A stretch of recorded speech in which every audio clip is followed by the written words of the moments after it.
2 நாள் முடி வரைக்கும் குடிக்கிறதுக்கு தான் தண்ணி இருக்குது, நாங்க திறந்து விட முடியாது அப்படின்னவரு இன்னைக்கு சொல்றாரு வேகமாக அணைகள் நிரம்பி கொண்டிருக்கிறது. அது எப்படி அதுக்குள்ள ஃபுல்லா நான் நிரம்பிடுச்சா? சுதந்திரம் பெற்றதற்கு பிறகு என்ன நடந்துச்சுன்னா, கர்நாடக அரசு 50 ஆண்டுகளுக்கு பிறகு இந்த ஒப்பந்தமே செல்லுபடி ஆகாதுன்னு சொல்லிட்டாங்க. அப்படித்தான் தீர்ப்பாயம் 1990ஆம் ஆண்டு ஜூன் மாதம் 2ஆம் தேதி அமைக்கப்பட்டது. இந்த நடுவர் மன்றம் இங்க பெருமை பேத்துவாங்க அந்த திமுக. கலைஞர் சொல்லித்தான் அங்கே நடந்தது. நம்முடைய விபி சிங் கலைஞருக்கு இருந்த நெருக்கத்தின் காரணமாக காவிரி நடுவர் மன்றம் பெற்றிருந்தோம். ஒண்ணும் கிடையாது, ஃபுல்லா டுபாகூர் பேசுறது பூரா. உச்ச நீதிமன்றம் தீர்ப்பு கொடுத்ததோட என்ன சொல்லிடுச்சு, அடுத்த 15 ஆண்டுகளுக்கு இதுதான் தீர்ப்பு. எவனும் மறுபடியும் நான் மேல்முறையீடு போவேன் அது இதுன்னு வரக்கூடாது சொல்லிடுச்சு.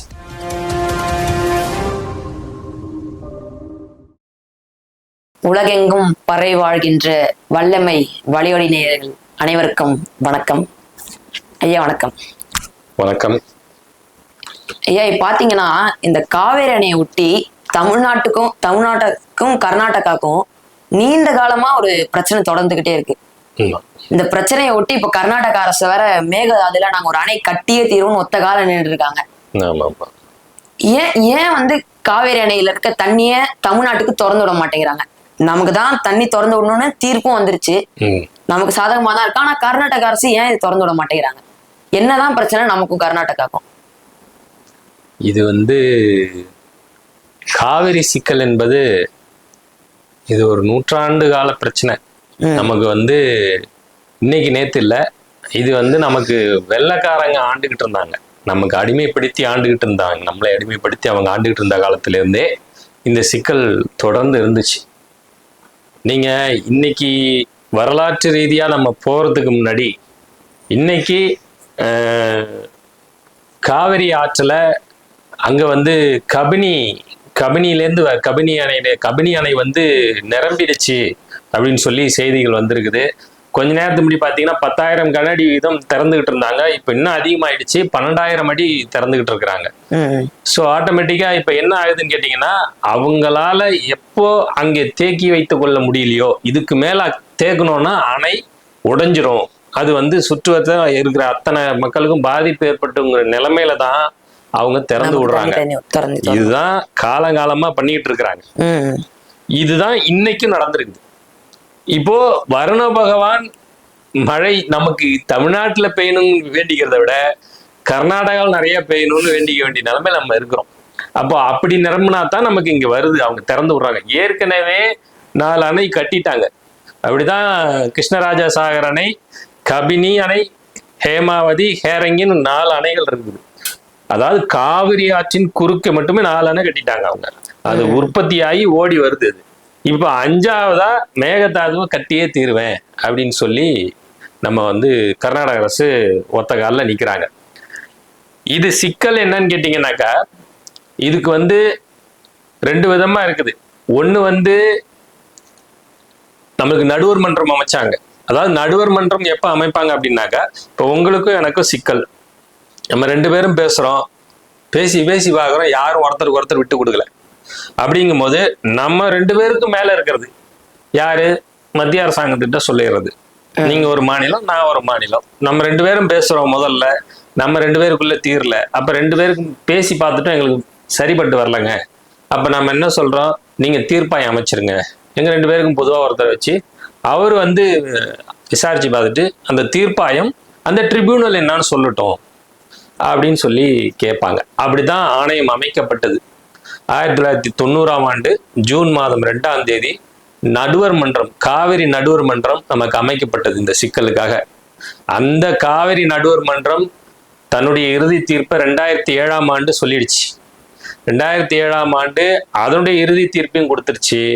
அதன் பிறகு அந்த இறுதி தீர்ப்பு நாங்க ஒத்துக்கல, இதை ஒத்துக்கொள்ள முடியாது அப்படின்னு சொல்லி எல்லா அரசுகளும் மாநில அரசுகளும் போய் உச்ச நீதிமன்றத்துல வழக்கு போட்டாங்க. அந்த வழக்கு தான் 2018ஆம் ஆண்டு உச்ச நீதிமன்றமும் தீர்ப்பு கொடுத்துருச்சு. கடைசியா உச்ச நீதிமன்றம் கொடுத்த தீர்ப்புப்படி நமக்கு தமிழ்நாட்டுக்கு கர்நாடக அரசு ஆண்டு ஒன்றுக்கு 177.25 டிஎம்சி தண்ணீர் திறந்து விட வேண்டும். அதை மாத வாரியா ஒரு மாதத்துல எவ்வளவு டிஎம்சி தண்ணீர் திறந்து விடணும்னு அதையும் சொல்லிட்டாங்க. இது 2018 பிப்ரவரி மாசம் 26ஆம் தேதின்னு நினைக்கிறேன். அந்த இறுதி தீர்ப்பு உச்சநீதிமன்றம் கொடுத்துருச்சு. உச்சநீதிமன்றம் தீர்ப்பு கொடுத்ததோட என்ன சொல்லிடுச்சு, அடுத்த 15 ஆண்டுகளுக்கு இதுதான் தீர்ப்பு.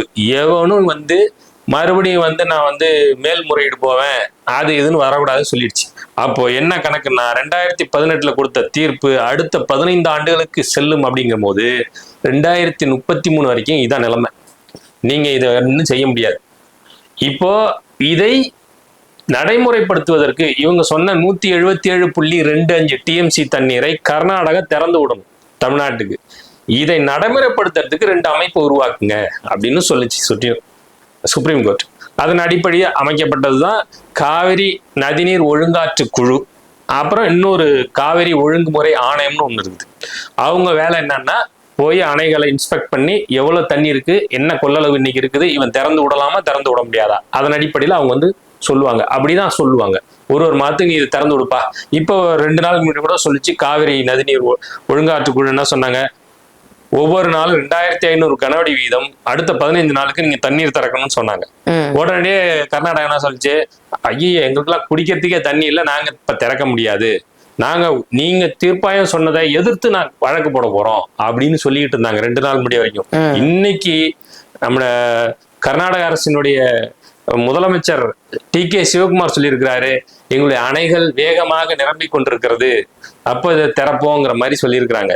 அப்ப என்னன்னா 2 நாள் முடிய வரைக்கும் எங்களுக்கு குடிக்கிறதுக்கு தான் தண்ணி இருக்குது, நாங்க திறந்து விட முடியாது அப்படின்னு இன்னைக்கு சொல்றாரு வேகமாக அணைகள் நிரம்பி கொண்டிருக்கிறது. அது எப்படி அதுக்குள்ள நான் நிரம்பிடுச்சா? அப்போ ஒரு சந்தேகம் இதுதான். ஒவ்வொரு முறையும் நமக்கான உரிமையை அவங்க கிட்டே இருந்து வாங்குறதுக்கு போராட வேண்டியதா போராடி தான் ஒண்ணு வாங்க வேண்டியதா இருக்கு. அப்போ இதுக்கு காரணம் அடிப்படையில் என்னன்னு பாத்தீங்கன்னா, நம்ம 2 பேருக்கும் பிரச்சனைன்னு சொல்லிதான் ஆணையத்துக்கிட்ட விடுன்னு சொல்றோம். அந்த ஆணையம் அதற்கான உரிமை அதுக்கு இல்லை முறையா.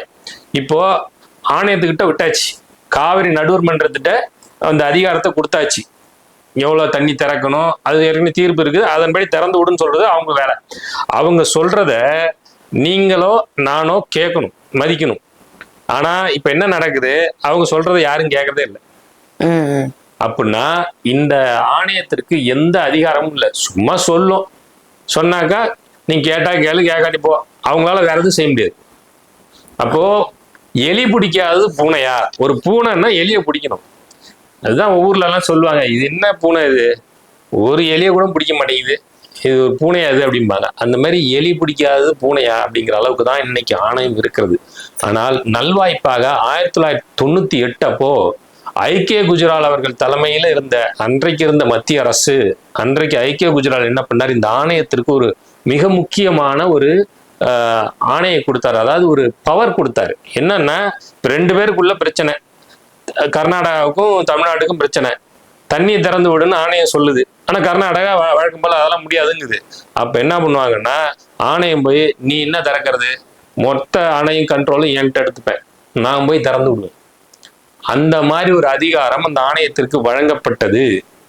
அப்போ ஐக்கிய குஜரால் அரசு போய் அடுத்து வாஜ்பாய் தலைமையிலான மத்திய அரசு அமையும் போது அதுல கூட்டணி அன்னைக்கு இருந்த திராவிட முன்னேற்ற கழகம் இந்த ஆணையத்திற்கு வழங்கப்பட்ட இந்த அதிகாரத்தை நீர்த்து போக செஞ்சுட்டாங்க. அதன் பிறகு இந்த ஆணையத்திற்கு இது போன்ற அதிகாரமே கிடைக்கல. அது என்னன்னா, இப்ப நீங்க சொல்லலாம், நீங்க உட்காந்து பேசுற மாதிரி சும்மா பேசலாம், அது சொல்லும், ஆனா யாரும் கேட்க மாட்டான். இதுதான் ஒரு வேடிக்கையான ஒரு விஷயம். இப்போ பின்னோக்கி நம்ம போனோம்னா வரலாற்று ரீதியாவே காவிரி நமக்கு எப்படி இருந்துச்சு அப்படின்னு கேட்டீங்கன்னா, நான் சொன்ன மாதிரி வெள்ளக்கார காலத்துல இருந்து இது இருக்கு பிரச்சனை. எப்படி 1800களில் 1835 இருந்து 1885 வரைக்கும் மைசூர், அன்னைக்கெல்லாம் மைசூர் தான், மைசூர் மாகாணம். மைசூர் ராஜா, அதாவது மன்னர் கட்டுப்பாட்டுல இருந்த ஒரு ராஜாங்கம். அது மன்னர் கட்டுப்பாட்டுல இருந்தாலும் அங்க இருந்த அதிகாரிகள் பூரா வெள்ளைக்காரன் தான், வெள்ளை அதிகாரிகள் தான் இருந்தான். அதே சமயத்துல இங்க மெட்ராஸ் பிரசிடென்சி, இங்கேயும் நம்மை ஆண்டு கொண்டிருந்தவர்கள் அதே வெள்ளைக்காரங்க தான். ஸோ 2 இடத்துலயும் வெள்ளைக்காரங்க தான் நம்மளை ஆண்டுகிட்டு இருந்தாங்க. அப்போ என்ன நடக்குது, 1853 மைசூர் அரசுல முதல்ல பொதுப்பணித்துறைன்னு ஒன்று உருவாக்குறாங்க. PW department. இந்த மாதிரி அது பிடபிள்யூ டிபார்ட்மெண்ட் என்னன்னா, இந்த மாதிரி ரோடு போடுறது, அணை கட்டுவது, பாலம் கட்டுவது, இதெல்லாம் பொதுப்பணித்துறை. அதனால அதை உருவாக்குறாங்க. அதன் பிறகு நீர்ப்பாசனத்துறையை உருவாக்குறாங்க. இப்படி அங்க கட்டுமானங்கள், அதாவது ஒரு கட்டமைப்பு உருவாகிட்டே இருக்கு. அரசுக்கான கட்டமைப்பு அங்க உருவாகிட்டே இருக்கும்போது அங்க ஒரு ஆர்ஜே சாங்கி அப்படின்னு சொல்லக்கூடிய ஒரு வெள்ளைக்கார அதிகாரி ஒருத்தர், ஆர்ஜே சாங்கின்னு ஒரு அதிகாரி என்ன பண்றாரு, மைசூர் மலை முகடுகள்ல பெய்யுற மழையெல்லாம் தேக்கி வச்சு நமக்கு அந்த நீரை பயன்படுத்தி, அந்த நேரத்துல மைசூர் அந்த பக்கம்லாம் வறட்சி. அப்போ வறட்சி காலங்கள்ல இப்படி வறட்சி ஆகுது, அதை என்ன செய்யலாம், மழை பெய்யுற காலங்கள்ல இந்த மழையை தேக்கி வச்சு நம்ம மைசூர் மாகாணத்தை ஒரு வறட்சியற்ற மாகாணமா மாத்திடலான்னு அவர் ஒரு பொறியாளர், இன்ஜினியர், அவர் ஒரு ப்ரப்போசலை கொடுக்குறாரு மைசூர் மாகாணத்துக்கு. சரி, இது நல்லா தான் இருக்கு, செய்வோம் அப்படின்னு சொல்லும் போது அன்றைக்கு இருந்த மைசூர் மாகாணத்துக்கு அந்த அரசுகிட்ட அவ்வளோ நிதி இல்லை அதை செயல்படுத்துற அளவுக்கு. அப்புறம் இப்படியே நாட்கள் ஓடி ஒரு 4-5 ஆண்டுகள் ஓடினதுக்கு அப்புறம் மறுபடியும் 1888 இதை மறுபடியும் தூசி தட்டுறாங்க. இது தூசி தட்டி இந்த திட்டத்தை செயல்படுத்தலாம் அப்படின்னு யோசிச்சு இந்த வேலைகள்லாம் அந்த மைசூர் மாகாணத்தில் நடந்துகிட்டு இருக்கும் போது இங்கே மெட்ராஸ் மாகாணத்தில் இருந்த வெள்ளை அதிகாரிகளுக்கு கவலை வருது. இவங்க அங்க நடக்கிற மாற்றங்கள்லாம் நமக்கு உகந்ததா தெரியலையே, அவங்க இந்த மாதிரி அணை கட்ட ஆரம்பிச்சிட்டாங்கன்னா நமக்கு அங்கேருந்து வர்ற நீரினுடைய அளவு குறைஞ்சிருமே, அது என்ன செய்யறது அப்படின்னு இவங்க உடனே தங்களுடைய ஆட்சேபனையை தெரிவிக்கிறாங்க மேல இருக்கிற அரசுக்கு. அப்போ இது 2 ஆண்டுகள் இப்படியே ஓடும்போது 1890 என்ன பண்றாங்க, 2 அரசையும் கூப்பிட்டு, நம்ம இங்க ஊட்டி இருக்கு இல்லையா, இன்னைக்கு இருக்கிற ஊட்டி உதகமண்டலத்துல ஒரு 2 கூட்டம் அங்க நடக்குது. அதாவது மദ്രാஸ் மாகாணத்தினுடைய வெள்ளை அதிகாரிகளும் மைசூர் மாகாணத்தினுடைய இந்த வெள்ளை அதிகாரிகளும் 2 பேர் சார்ந்தும் போய் அங்க 2 முறை கூட்டம் போட்டு பேசுறாங்க இந்த சிக்கல் தொடர்பா. அப்படி பேசி ஒரு முடிவுக்கு வராங்க. அப்படி உருவாக்கப்பட்டதுதான் காவிரியை பொறுத்த வரைக்கும் 2 ஒப்பந்தங்கள் மிக மிக முக்கியமான ஒப்பந்தம். ஒன்று 1892 ஆண்டு உருவாக்கப்பட்ட மைசூர் மாகாணத்துக்கும் சென்னை மாகாணத்துக்கும் இடையே ஏற்பட்ட பாசன ஒப்பந்தம். அது 1890. 1890 இன்னைக்கு இருக்கிற ஊட்டியில தான் உட்காந்து பேசுறாங்க. 2 ஆண்டுகள் பேசி 1892 ஒரு முடிவுக்கு வராங்க. அப்படி என்ன முடிவுக்கு வராங்கன்னா, அந்த பேச்சுவார்த்தையின் அடிப்படையில காவிரி ஆற்றுக்கு, அதாவது மைசூர் மாகாணத்துல இருக்கக்கூடிய ஒரு ஜீவ நதிகள் ஒரு 15 ஆறுகளை அட்டவணைப்படுத்துறாங்க. அட்டவணை ஏ, அட்டவணை பி, அட்டவணை சி அப்படின்னு சொல்லி லிஸ்ட் பண்றாங்க. அந்த அட்டவணை ஏ அதுல வரக்கூடிய ஒரு 15 ஆறுகள்லயும் மைசூர் மாகாணம் எக்காரணம் கொண்டும் தமிழ்நாட்டு, அதாவது மெட்ராஸ் மாகாணத்துடைய அனுமதி இல்லாம எந்த கட்டுமானத்தையும் நீ செய்யக்கூடாது. அந்த ஆற்றின் குறுக்க இந்த 15 ஆறுகள் இருக்கு இல்லையா, இந்த ஆறுகள் நடுவில் நீ எந்த வேலையும் செய்யணும்னாலும் மெட்ராஸ் மாகாணத்துடைய ஒப்புதல் வாங்கிட்டு தான் நீங்க பண்ணணும். முதல்ல நீங்க பண்ணவே கூடாது, ஒருவேளை அதில் நீங்க பண்ணிதான் ஆகணும் அப்படிங்கிற ஒரு நிலைமை உங்களுக்கு வருமானால் அப்ப நீங்க என்ன பண்ணணும், மദ്രാஸ் மாகாணத்தோட உட்காந்து பேசி அவங்களுடைய ஒப்புதலை வாங்கிக்கிட்டு தான் நீங்க இங்க பண்ணணும் அப்படின்னு சொல்லி அந்த அட்டவணை ஏல இருக்கு பாத்தீங்களா, அந்த 15 ஆறுகள் என்னென்ன இருக்குன்னா காவிரி, ஹேமாவதி, ஹேரங்கி, லட்சுமண தீர்த்தா அப்படின்னு சொல்லி ஒரு 10-15 ஆறுகள் போட்டிருக்கிறாங்க. இது அட்டவணை ஏ. அட்டவணை பி, அட்டவணை சில வரக்கூடிய சிற்றாறுகள், வேற சின்ன சின்ன நீர்த்தேக்கங்கள், அதுல நீங்க என்ன வேணா பண்ணிக்கங்க, அதுக்கு நீங்க இவங்களோட அனுமதி வாங்க தேவையில்லை அப்படின்னு சொல்லி 1892 ஒப்பந்தம் இப்படிதான் போடப்பட்டது. இந்த ஒப்பந்தம் இப்படி இருக்கவே இவங்க என்ன பண்றாங்க, 1900 ஆரம்பிக்குது. மைசூர் அரசு என்ன பண்ணுது, 1906 ஆண்டு இன்னைக்கு இருக்கக்கூடிய கிருஷ்ணராஜசாகர் அணைன்னு சொல்லப்படக்கூடிய அந்த அணையை கட்ட போறோம்னு சொல்லி அன்னைக்கு சொல்றாங்க. 1906 இவங்க ஆரம்பிக்கிறாங்க, எங்களுக்கு இங்க ஒரு அணையை கட்டணும், இன்றைக்கு இருக்கிற அந்த கிருஷ்ணராஜசாகர் அணை அன்னைக்கு ஆரம்பிக்கப்பட்டதுதான். அப்படி கட்டணும்னு சொல்லும் போது உடனே மெட்ராஸ் மாகாணத்துல இருக்கிற அதிகாரிகள் எதிர்ப்பு தெரிவிக்கிறாங்க. அது பண்ணக்கூடாது, நீங்க எப்படி இதுல பண்ணலாம், நமக்கு என்ன சொல்லியிருக்கிறோம், ஏற்கனவே அட்டவணை ஏ என்ன கொடுத்துருக்கு, 15 ஆறுகள் நடுவுல நீ கட்டக்கூடாதுல்ல, நீ எப்படி இதை கட்டுற, எனக்கு பிரச்சனை வருமே அப்படின்னு சொல்லி அவங்க போராடுறாங்க. விடமாட்டேன்னு சொல்றாங்க, கட்டக்கூடாது நீங்க அப்படின்னு எங்க மெட்ராஸ் மாகாணத்துல இருந்து போகுது இந்த இது. அப்படி இருக்கும்போது இப்படி 1903, 6 இது நடந்துகிட்டே இருக்குது. சோ 2 மாநிலமும் அகைன் விட்டு கொடுக்கல, யாரும் விட்டு கொடுக்கல. அவங்க அப்படியே இருக்கிறாங்க, நம்ம அப்படியே இருக்கிறோம். அப்ப என்ன சொல்றாங்க, நம்ம மദ്രാஸ் மாகாணத்துல இருந்த வெள்ளை அதிகாரிகள் என்ன சொல்றாங்க, தீர்ப்பாயத்துல விட்டுருங்க, இப்ப யாரும் ஒத்து வரல அப்படின்னு சொல்லி 1913 அவங்க என்ன பண்றாங்க, ஒரு கிரிஃபின் அப்படிங்கிற அலகாபாத் உயர்நீதிமன்றத்துடைய நீதிபதியாக இருந்த கிரிஃபின் என்பவர் தலைமையில ஒரு குழு அமைக்கிறாங்க. எங்க மேல இருந்த வெள்ளை அரசு, ரெண்டுத்துக்கும் பொதுவா இன்னைக்கு இருக்கிற சென்ட்ரல் கவர்மெண்ட் மாதிரி அன்னைக்கு இருந்த வெள்ளை அரசு என்ன பண்ணுது, ஒரு ஆணையத்தை அமைக்கிறாங்க. கிரிஃபின் தலைமையில போட்டு ஒரு குழுவை போட்டு நீ விசாரிச்சு என்னன்னு சொல்லு, அறிக்கை கொடு அப்படின்ட்டுறாங்க. அவரு 2 பக்கமும் விசாரிச்சுட்டு 1914 ஒரு அறிக்கை கொடுக்குறாரு. அப்ப அவர் என்ன சொல்றாரு, நீ என்னது அணையை கட்டிக்க, யார்கிட்ட, கர்நாடகத்துக்கிட்ட, நீ கிருஷ்ணராஜ சாகர் அணையை கட்டிக்க. கண்ணம்பாடிங்கிற இடத்துல கட்டினாங்க, அதனால அது கண்ணம்பாடி அணைன்னு அன்னைக்கு சொன்னாங்க. இப்ப இருக்கிற கிருஷ்ணராஜ சாகர் இருக்கிற இடத்து பேர் கண்ணம்பாடி, அது கண்ணம்பாடி அணை. கண்ணம்பாடி அணையை நீங்க கட்டிங்க. அதே சமயத்துல நம்ம என்ன சொன்னோம், இப்ப இங்க இருக்கிற மேட்டூர் அணையை நாங்க கட்ட போறோம்னு சொல்லிட்டு இருக்கிறோம். அப்ப நம்மளும் சொல்றோம், நம்ம கட்டுறதை அவன் ஒத்துக்க மாட்டேங்கிறான், அவன் கட்டுறதை நம்ம ஒத்துக்க மாட்டேங்கிறோம். அப்ப இப்படி இருக்கும்போது அவர் என்ன சொல்லிட்டாரு, நீ மேட்டூர் அணையை கட்டிக்க, நீ கண்ணம்பாடி அணையை கட்டிக்க.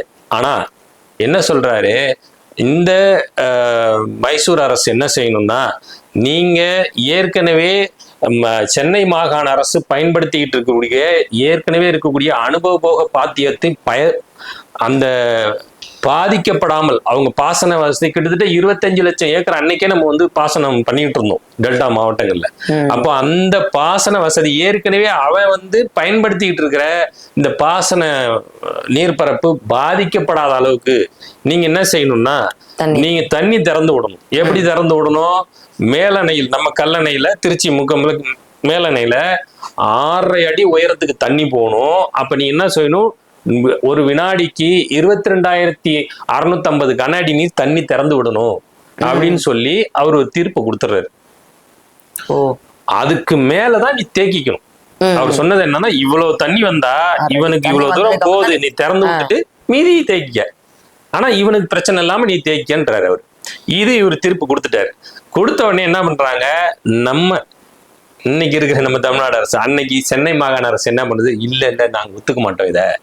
இந்த இடத்துல நல்லா கவனிக்கணும், 2 இடத்துலயுமே வெள்ளைக்காரன் தான் ஆண்டுகிட்டு இருந்தான். ஆனா அவனுக்கு இருந்த அந்த துடிப்பு கூட இன்னைக்கு இருக்கிற அரசியல்வாதிகள் இருக்காங்க பெரிய கேள்விக்குறி. இது சொன்னதுக்கு அப்புறமும் கூட நம்ம மெட்ராஸ் மாகாண அரசு என்ன பண்ணுது, நாங்க மேல்முறையீடு போறான். என்ன சொல்றான், நீ 6 அடி உயரம் தண்ணி போகணுங்கிற, தப்பு, 7 அடி உயரத்துக்கு தண்ணி போகணும்.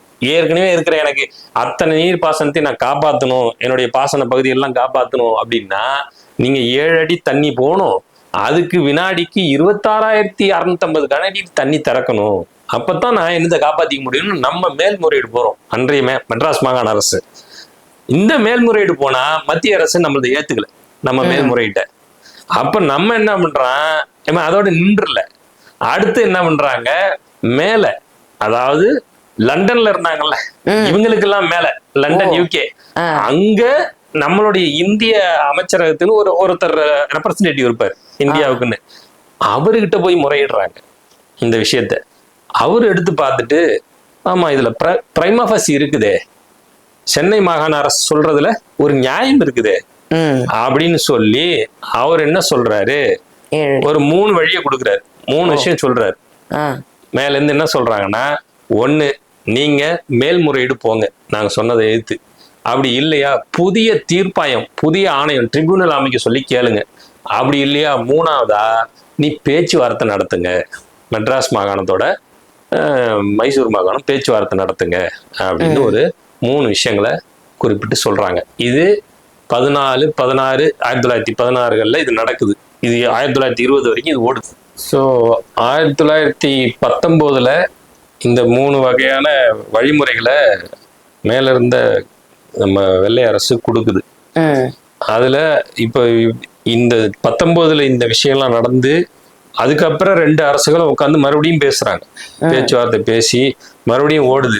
அப்படியே ஒரு முடிவுக்கு 1924 2வது ஒப்பந்தம். இது காவிரி பொறுத்த வரைக்கும் 1892 ஒரு ஒப்பந்தம்.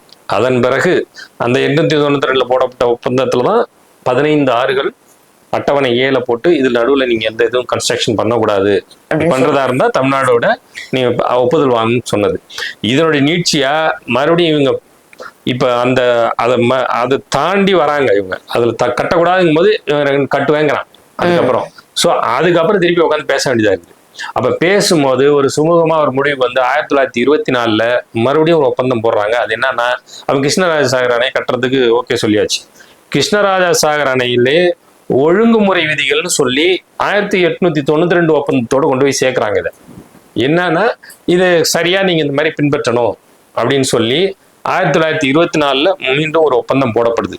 அந்த ஒப்பந்தம் போடப்படும் போது என்ன சொல்றாங்க, இந்த ஒப்பந்தம் அடுத்த ஒரு 50 ஆண்டுகளுக்கு பிறகு மீண்டும் நீங்க ஒரு ரீவிசிட் பண்ணுங்க இந்த ஒப்பந்தத்தை. ஏன்னா 50 ஆண்டு கால அனுபவத்தின் அடிப்படையில உங்களுக்கு வந்து நீர் அதிகமா வந்துச்சுன்னா நாளைக்கு எப்படி பகிர்ந்து கொள்ளப்படுகிறது, எப்படி 2 மாநிலங்களும் பகிர்ந்து கொள்ளலாம் அப்படிங்கிற மாதிரி அதை வந்து சொல்லியிருந்தாங்க. அதாவது 50 ஆண்டுகளுக்கு பிறகு ஒரு ஆய்வு பண்ணுங்க. அப்ப 1924 இதை சொல்றாங்க. 50 ஆண்டுகள் போது 1974 அது வந்து அந்த அவன் சொன்ன 50 ஆண்டுகள் நிறைவடையும். ஆனா சுதந்திரம் பெற்றதற்கு பிறகு என்ன நடந்துச்சுன்னா, கர்நாடக அரசு 50 ஆண்டுகளுக்கு பிறகு இந்த ஒப்பந்தமே செல்லுபடி ஆகாதுன்னு சொல்லிட்டாங்க அப்படின்னு அவங்க கிளப்பி விட ஆரம்பிச்சிட்டாங்க. அப்போ வந்து 1967 இங்க வந்து நம்மளுடைய திராவிட முன்னேற்ற கழகம் ஆட்சிக்கு வந்துருது. அண்ணாதுரை அவர்கள் தலைமையில ஆட்சி அமைச்சிடுறாங்க. 1970 69 அண்ணாதுரை அவர்கள் மறைஞ்சிடுறாங்க. அதன் பிறகு முதலமைச்சரானவர் நம்முடைய அப்ப கலைஞர் கருணாநிதி முதலமைச்சரா வந்துடுறாரு. அப்படி வந்த உடனே அவர் வந்து என்ன பண்றாரு, 1970 அவர் வந்து 68 பேச்சுவார்த்தை ஸ்டார்ட் ஆகுது. அதாவது நமக்கும் தமிழ்நாட்டுக்கும் கர்நாடகாவுக்கும் 68 முதல்ல அமைச்சர்கள் மட்டத்துல பேச்சுவார்த்தை ஸ்டார்ட் ஆனது அப்பதான் 1968.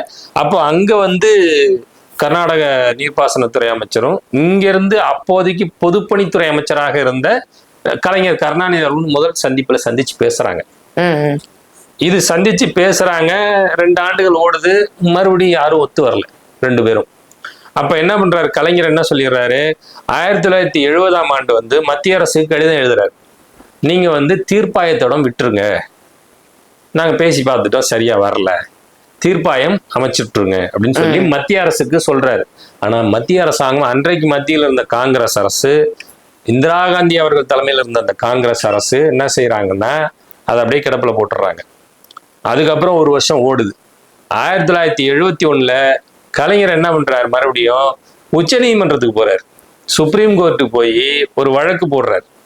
தீர்ப்பாயம் அமைக்க சொல்லி கொடுங்க, சென்ட்ரல் கவர்மெண்ட்டை, மத்திய அரசை நீங்க வலியுறுத்துங்க, நான் சொல்லிட்டேன் கேட்கல, அவங்க தீர்ப்பாயம் அமைக்க சொல்லி உத்தரவு கொடுங்கன்னு சொல்லி அங்க போய் வழக்கு போடுறாரு. அன்னைக்கு வழக்கு போட்டது தமிழ்நாடு அரசு. அதுல ஒரு நம்ம முரசொலி மாறன், கருப்பையா மூப்பனாரு, மன்னை ராமசாமின்னு சொல்லி அவரு, இப்போ எல்லாரும் சேர்ந்து அந்த வழக்கு போடுறாங்க. இதை பார்த்த உடனே இவங்க இந்திரா காந்தி என்ன சொல்றாங்க, நீங்க வழக்கை வாபஸ் வாங்குங்க, நான் வந்து 2 பேருக்கும் பேசி தீர்த்து விடுறேன், கர்நாடக அரசும் உங்களையும் சேர்த்து நான் பேசி தீர்த்துப்போம், நீங்க வழக்கு முதல்ல வாபஸ் வாங்குங்க அப்படின்றாங்க. ஏன்னா அன்னைக்கு காங்கிரஸ் பிரிஞ்சிருச்சு. ஸ்தாபன காங்கிரஸ், இந்திரா காங்கிரஸ்ன்னு பிரிஞ்சிருச்சு. காங்கிரஸ் 2ஆ பிரியுது. அப்படி இருக்கும்போது அன்னைக்கு கர்நாடகாவில் தேவராஜ் அப்படிங்கிறவர் தலைவராக இருந்தார். அவரு முதலமைச்சர் வேட்பாளர் அன்னைக்கு கர்நாடகாவில் போட்டியிட போறாரு.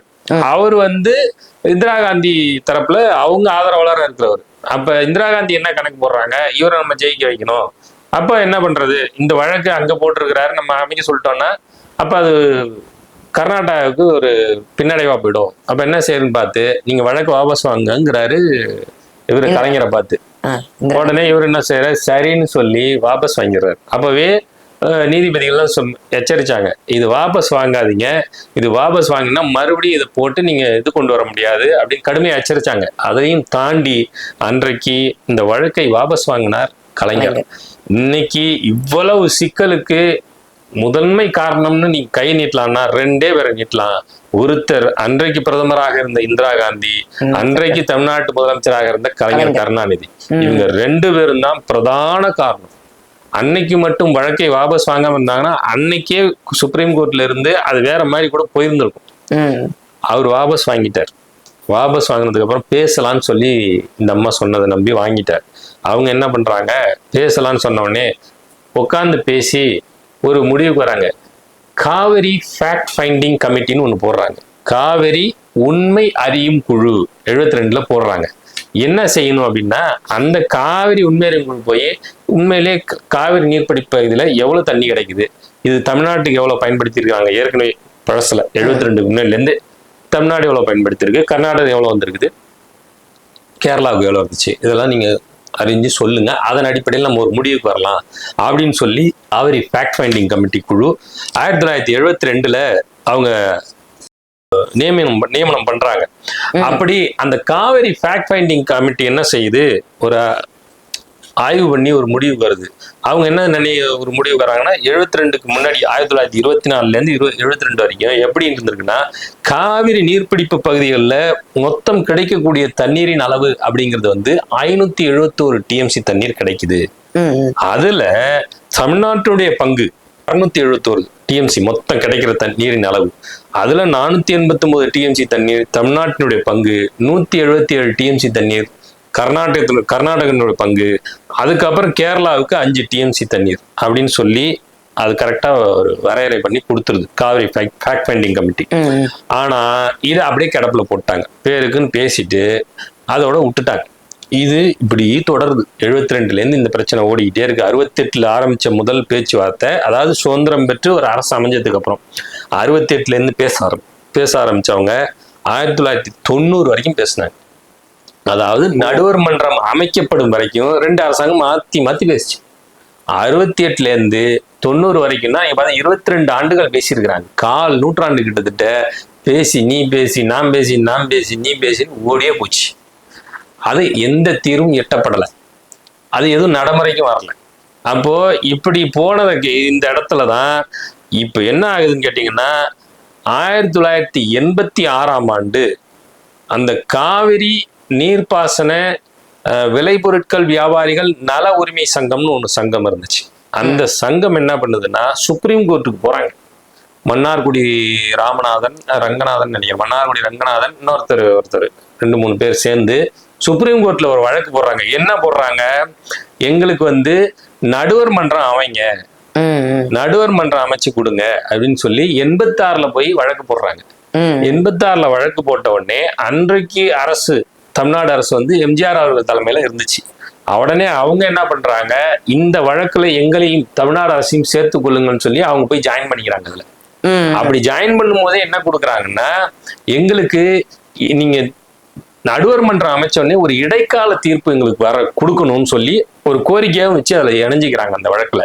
அந்த வழக்குக்கு சுப்ரீம் கோர்ட்ல வழக்கு வரும்போதெல்லாம் சென்ட்ரல் கவர்மெண்ட் சார்பா தலைமை வழக்கறிஞர் வரும்போதெல்லாம் என்ன பண்றாரு, நாங்க பேசிட்டு இருக்கோம், தமிழ்நாடு அரசோட பேசிட்டு இருக்கோம், நீங்க அடுத்த வாய்தால உங்களுக்கு பதில் சொல்றோம், அடுத்த வாய்தா பதில் சொல்றோம்னு 4 வருஷம் இப்படியே கடத்துறாங்க. 86ல வழக்கு போட்டவங்க 1990 வரைக்கும் இப்படியே வம்படி பண்ணிட்டே இருக்கலாம் சென்ட்ரல் கவர்மெண்ட்ல இருந்து. ஏன்னா இந்திய அரசோடைய ரெப்ரசென்ட் பண்ண போற தலைமை வழக்கறிஞர் அவர் தான், அவர் பதில் சொல்லணும். இந்திய அரசு சொல்றதா தான் அர்த்தம் அதுக்கு.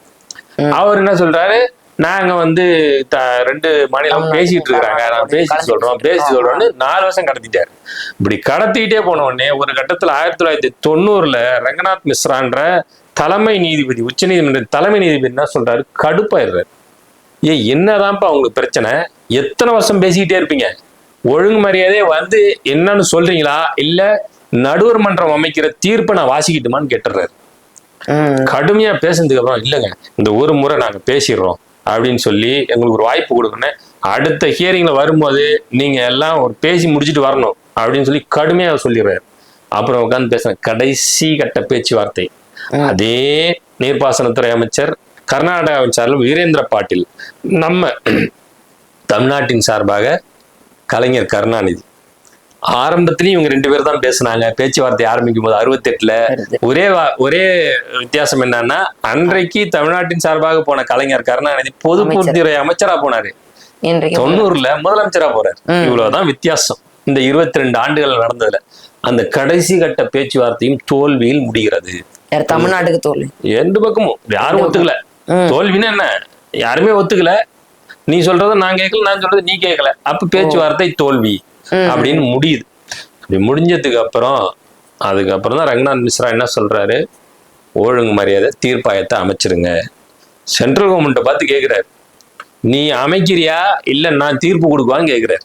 அன்னைக்கு சென்ட்ரல் கவர்மெண்ட்ல பிரதமரா இருந்தவர் விபி சிங் இல்லையா நீங்க என்ன சொல்றீங்களோ அப்படியே உடனடியாக நாங்க செஞ்சிடறோம்னு சொல்லி, அப்படித்தான் தீர்ப்பாயம் 1990ஆம் ஆண்டு ஜூன் மாதம் 2ஆம் தேதி அமைக்கப்பட்டது.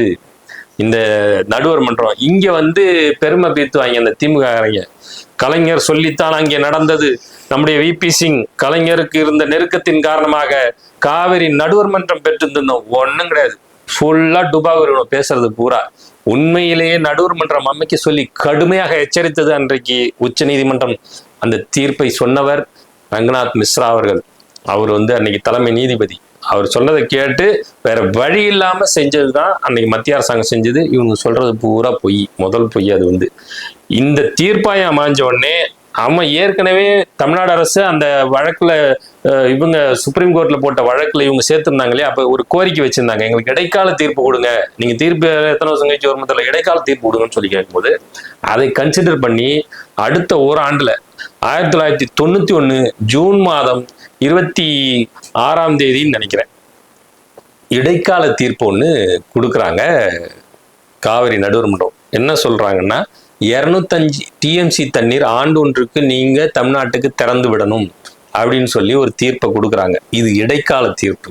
ஆனா நம்ம கேட்டது என்னன்னா, 305 டிஎம்சி தண்ணீர் எங்களுக்கு வேணுங்க அப்படின்னு தமிழ்நாடு அரசு கேட்டது. ஆனா அதுக்கு முன்னாடி 1934 இருந்து 1970 வரைக்கும் சராசரியாக ஆண்டொன்றுக்கு நமக்கு மேட்டூர் அணைக்கு வந்த நீரின் அளவு கர்நாடகாவிலிருந்து வந்தது 371 டிஎம்சி தண்ணீர் நமக்கு சராசரியா வந்திருக்கு ஒரு ஆண்டுக்கு.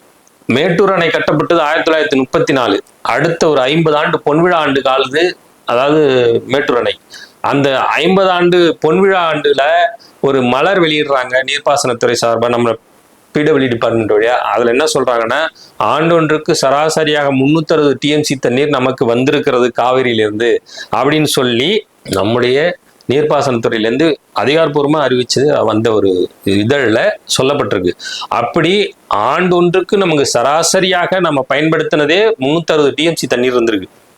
ஆனா அதுக்கு முன்னாடி 1924 ஒப்பந்தப்படியே நமக்கு எவ்வளவு டிஎம்சி தண்ணீர், 489 டிஎம்சி தண்ணீர் நம்மளுக்கு தமிழ்நாட்டுக்கு பயன்பாட்டுக்கு இருந்திருக்குது.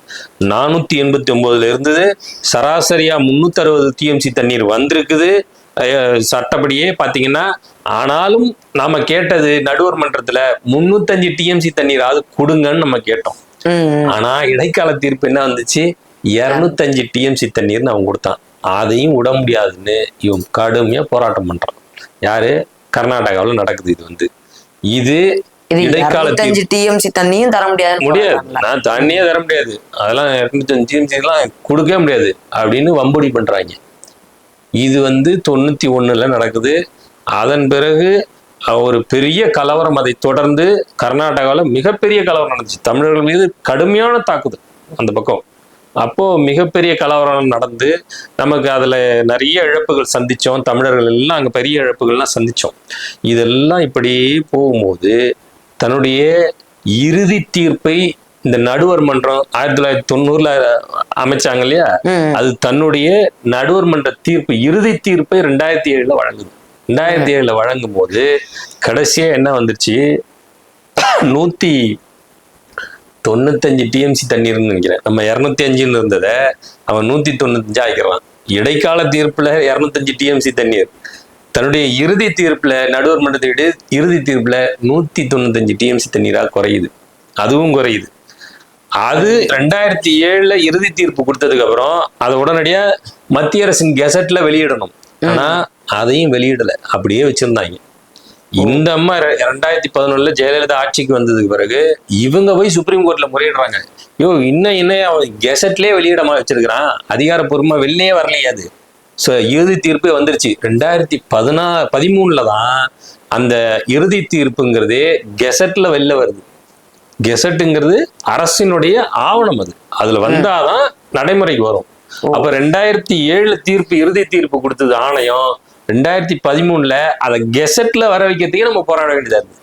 அன்னைக்கு ஜெயலலிதா வந்து போராடினாங்க போய் சுப்ரீம் கோர்ட் வரைக்கும். அவங்க முன்னெடுத்தது நுழைவா 2013 தான் வெளியிடுறாங்க அந்த தீர்ப்பையே. அதாவது நடுவர் மன்றம் கொடுத்த இறுதி தீர்ப்பையே கவர்மெண்ட் கெசட்ல வெளியே வர வைக்கிறதுக்கு போராட வேண்டியதாச்சு.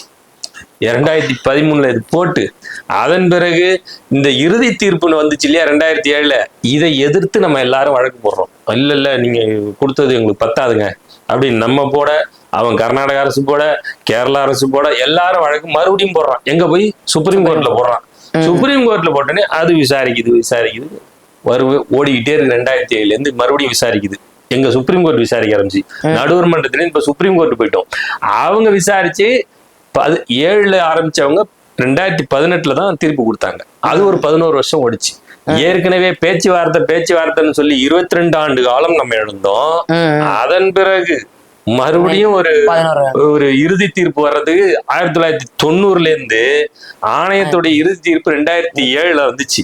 அது ஒரு 17 ஆண்டு காலம் ஓடிச்சு. 2007 இறுதி தீர்ப்பு கொடுத்ததுக்கு அப்புறம் அதை கெசட்ல வர வைக்கிறதுக்கு இன்னொரு 6 வருஷம் போராட வேண்டியது. 2013 ஜெயலலிதா வந்து போராடுறாங்க. இப்படி இதெல்லாம் வந்து இதுல சட்டமா இவங்க உச்சநீதிமன்ற தீர்ப்பு எப்ப வருது? 2018 வருது. 2007க்கும் 18க்கும் 11 ஆண்டு காலம். கிட்டத்தட்ட 50-60 ஆண்டு காலம் நம்ம போராடிக்கிட்டே இருக்கிறோம். கடைசியா வந்த இறுதி தீர்ப்பு, சுப்ரீம் கோர்ட்டுடைய இறுதி தீர்ப்பு என்ன சொல்லிடுச்சு? 177.25 டிஎம்சி தண்ணீர் தான் உனக்கு அப்படின்னு சொல்லிடுச்சு. நம்ம கிட்டே இருந்து எடுத்த 14.75 டிஎம்சி தண்ணீர், அதாவது இறுதி தீர்ப்புக்கும் ஆணையத்தினுடைய இறுதி தீர்ப்புக்கும் உச்சநீதிமன்றத்தின் தீர்ப்புக்கும் இடையில நமக்கு ஒரு 14.75 டிஎம்சி தண்ணீரை குறைச்சிடுது உச்சநீதிமன்றம். 195 இருந்து இங்க என்ன பண்றாங்க? 177.25 தான் உனக்குன்றது. நம்ம கிட்ட இருந்து எடுத்த 14.25 டிஎம்சி தண்ணீரை கொண்டு போய் 270 டிஎம்சி தண்ணீர் இருந்த கர்நாடகா கொண்டு போய் சேர்த்துறாங்க. அப்ப அவனுக்கு என்ன ஆயிடுச்சு? 284.75 டிஎம்சி ஆயிடுச்சு. இதுதான் இறுதியா கொடுத்த தீர்ப்பு. இப்ப 2018 இறுதி நம்ம சுப்ரீம் கோர்ட் தீர்ப்பு கொடுத்ததுக்கு அப்புறம் அவங்க என்ன சொல்லிட்டாங்க? அடுத்த 15 ஆண்டுகளுக்கு இதுதான் செல்லுபடி ஆகும். ஒழுங்குமுறையதை எல்லாம் வேலையை பார்த்துட்டு போய் அணையை திறந்து இதுபடி எல்லாம் செஞ்சு விட்டுருங்க அப்படின்னு சொல்லிட்டாங்க. இது கடைசியா நம்ம நடந்தது. இதுதான் இப்ப ஓடிக்கிட்டு இருக்கு. 2018 இருந்து இன்னைக்கு 26ல இருக்கிறோம். இப்ப கிட்டத்தட்ட 8 வருஷம் ஓடி இருக்கு. இன்னும் 7 வருஷம் இந்த தீர்ப்பு தான் செல்லுபடி ஆகும். இந்த தீர்ப்பை சரியா செயல்படுத்தலைங்கிறது வேணா நீங்க போய் இப்ப முறையிடலாமே ஒழிய வேற எதுவும் இப்ப செய்ய முடியாது. அப்படி இல்லைன்னா என்ன வழி இதுல பாத்தீங்கன்னாக்கா, இந்த ஆணையம் அமைச்சிருக்கிறாங்க இல்லையா, இந்த ஆணையத்துக்கு அதிகாரத்தை வழங்கணும். ஒண்ணு பிரச்சனைன்னு வந்தா சென்ட்ரல் கவர்மெண்ட் தலையிட்டு, அவன் திறக்க மாட்டேங்கிறானா, ராணுவத்தை உடனே அங்க அனுப்பு, நீ எவன் வந்து தடுக்கிறான்னு பாக்குறேன், கரெக்டா திறந்து விடுற, ஒண்ணு அப்படி செய். அப்படி இல்லையா இந்த ஆணையத்துக்கு ஒரு அதிகாரத்தை கொடுத்து தொலைங்க. அவன் உடனே அவன் திறப்பான், அவன் பார்ப்பான், கொள்வான். ஆனா எதுவுமே இல்லாம வெறும் அரசியல் மட்டுமே பண்ணிக்கிட்டு இருக்காங்க. அப்போ இந்த சிக்கல் என்பது நீண்ட காலமாக ஒவ்வொரு உரிமைக்கும் நம்ம போராடி போராடி போராடி தான் வாங்கியிருக்கோம். காவிரியை பொறுத்த வரைக்கும் இது வந்து மிக நீண்ட நெடிய சிக்கல். அது சிக்கலாக மாற்றி விட்டார்கள். இப்போ ஒருவேளை இன்னைக்கு விஜய் முதலமைச்சரா வந்துட்டாரு. ஏற்கனவே எம்ஜிஆர் அவர் முதலமைச்சராக இருக்கும்போது என்ன பண்றாரு, இந்த மாதிரி ரொம்ப கடும் வறட்சி ஏற்பட்ட போது நேரடியா சொல்லாம கொள்ளாம இங்கிருந்து கிளம்பி கர்நாடகா போயிட்டாரு. ஒரு முதலமைச்சர் இன்னொரு மாநில முதலமைச்சரை பார்க்கணும்னா பெரிய புரோட்டோகால் இருக்கு. முதல்லயே சொல்லணும், அவங்க இன்னைக்கு பேசணும், இந்த தேதிக்கு இங்க வரலாம்னு எல்லாம் ரொம்ப நிறைய புரோட்டோகால்ஸ் இருக்கு. அதெல்லாம் மீறி இவர் என்ன பண்ணிட்டாரு, யாருக்கும் சொல்லலை. ஏன்னா சொன்னா போனா அங்க பிரச்சனை வரும். ஏன்னா நமக்கு தண்ணி திறக்குன்னு சொன்னாலே அவன் உடனே பிரச்சனை பண்றான். அப்ப அவர் என்ன செய்யறாரு, நேரடியா கிளம்பி அன்னைக்கு கர்நாடகாவினுடைய முதலமைச்சரா இருந்தவர் வந்து ராமகிருஷ்ண ஹெக்டேன்னு ஒருத்தர் இருந்தார். அவர் வேற வீட்டுக்கு போயிட்டாரு. போன உடனே அவரு அன்னைக்கு காலையில ஏதோ வாக்கிங் போயிட்டு இருந்திருக்கிறாரு அவர் வழக்கத்துல. உடனே ஓடி போய் பிஏ வந்து எம்ஜிஆர் வந்திருக்கிறாரு. இது எம்ஜிஆர் எங்கேயா வந்திருக்கிறாரு, வீட்டுல உட்காந்து வீட்லயே இன்னும் இவரு பதறி அடிச்சுட்டு ஓடுறாரு. அவரு ரொம்ப பசிக்குதுமா, சாப்பாடு போடுமா, அவங்க வீட்டுல இருந்தாலும் அம்மாட்ட கேட்டிருக்காங்க. சாப்பாடு வச்சிருக்கிறாங்க. விற்க ஆரம்பிச்சிருச்சு. தண்ணி எடுத்து வந்து வைக்கிறாங்க. தண்ணி குடிக்க மாட்டேன்ட்டார் எம்ஜிஆர். என்னங்க தண்ணியை குடிக்க மாட்டேங்கிறீங்க, நீங்க சாப்பிட்டுட்டு தண்ணி ஏதாவது ஒண்ணு ஆயிட போகுதுங்க, இங்க வந்துட்டு எங்களுக்கு எங்க பேர்ல கெட்ட பேர் ஆயிடுங்க, உங்களுக்கு ஏதாவது ஆயிடுச்சுன்னா என்னங்க ஆகுது அப்படின்னா, நான் வந்து தண்ணி இல்லாம சிரமப்படுறேன். இதே மாதிரிதான் எங்க நாட்டுல எங்க மாநிலத்துல நிறைய விவசாயிகள் தண்ணீர் இல்லாம கஷ்டப்படுறாங்க, நீங்க எதுவும் பேசாதீங்க, தயவுசெய்து கொஞ்சம் தண்ணி திறந்து விடுங்கன்னு சொல்லி சத்தம் இல்லாம பேசிட்டு முடிச்சுட்டு வந்தாரு. அதை போல எனக்கு விஜய் என்ன செஞ்சிருக்கலாம்னா, இந்த விஷயத்தை வெளில கசி விடாம சத்தம் இல்லாம போயிட்டு வந்துருக்கலாம். இவர் எனக்கு தெரிஞ்சு போறது முடிவு பண்ணியிருந்தான் ஒருவேளை. இப்ப ஒரு அனிதா மரணத்தின் போது அந்த வீட்டுல போய் பார்க்கும்போது அப்படிதான் சத்தம் இல்லாம போனாரு, எந்த வித முன்னறிவிப்பும் இல்லாம போனாரு எனக்கு தெரிஞ்சு. அதன் பிறகு இங்க இந்த அஜித் குமார்னு ஒரு மரணம் நிகழ்ந்து லாக்அப் டெத்ல அந்த குடும்பத்தை பார்க்க போனதும் திடீர்னு போனாரு, யாருக்குமே தெரியாது. போய் பார்த்த பிறகுதான் தெரியும், ஓ விஜய் போயிருக்கிறாரு. அந்த மாதிரி ஒரு ரகசியமா இவர் போய், ஒருவேளை இவர் முயற்சி பண்ணலாம், நம்ம இது ஒரு முயற்சி தான், இது நடக்குமா, உடனே அவன் தண்ணி திறந்துருவானா தெரியல, எல்லா வகையிலையும் முயற்சி பண்ணி பார்த்துட்டோம். இவர் தன்னுடைய ஒரு புகழ் வெளிச்சத்தை வச்சு இவர் ஒரு போனா எல்லாருக்கும் பொதுவா இருப்பாரு அப்படிங்கிற மாதிரி ஒரு இமேஜ் இருக்கும். அதை வேணா முயற்சி பண்ணி பார்க்கலாம். இது ஒரு வகையான ஒரு முயற்சின்னு கூட நம்ம பார்க்கலாம். இது ஒரு நீண்ட கால சிக்கல். இது எல்லோரும் சேர்ந்து இது ஒரு சுமூகமா ஒரு எப்படி சொல்றது, ரொம்ப சமயோசிதமா யோசிச்சு இதை முடிவு பண்ணி ஒரு முடிவு கொண்டு வரணும். ஏன்னா தமிழர்களுடைய உணர்வோடு ஒன்றி கலந்து போனது காவேரி. இந்த காவேரி நீர் இல்லைன்னா ஒரு கிட்டத்தட்ட 10 மாவட்டங்களுக்கு மேல காஞ்சி போயிடும். இப்பவே குறுவை சாகுபடி இல்லை, அடுத்து சம்பா சாகுபடியும் பண்ண முடியாது போல இருக்கு. நம்ம எல்லாம் பொதுவா எப்போ வரும், நம்மளுக்கு பண்டிகைன்னா இந்த தீபாவளி பொங்கல் ஒரு தேதியில வரும், நமக்கு ஜனவரி 15ன்னா பொங்கல் அப்படின்னு வந்துடும்.